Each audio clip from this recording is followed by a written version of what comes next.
Halo guys, hari lagi Bos Michael from Car Life Automobile Accessory. Welcome to my channel. So episode ni Michael nak review Mercedes-Benz CLS 350. Datang ke Michael upgrade dari original punya player upgrade pergi Android player guys. So memang korang ada satu soalan yang sangat confused. Michael, saya original punya sistem macam mana? So sebenarnya korang tahu ke apa hal ini Mercedes-Benz punya Android player dia sangat mahal because of dia built-in dengan dual interface. So maksud dia boleh support you original punya sistem semua. Lepas tu dia boleh switch pergi Android.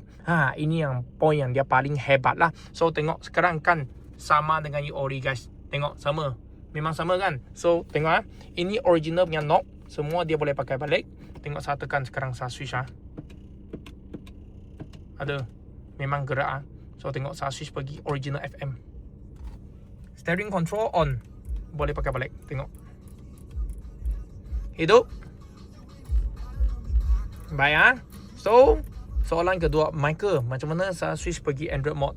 Tengok So kita kena tekan lagi sekali audio, switch pergi AUX. Switch pergi AUX maksud original punya sistem dia punya bunyi sudah padam. Then ada satu step yang sangat steady punya. Scroll down macam phone. Tarang, Android player. So tengok, nice. Lepas tu okay, standard punya function kau orang sudah tahu lah. So Michael tak ulang lagi lah guys Dua USB port dia ada. Dia boleh support 4G punya SIM card juga.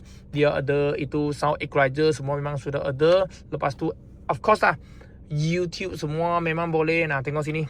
Semua kau orang mau punya semua ada lah Apa yang kau orang mau semua boleh cari dekat sini.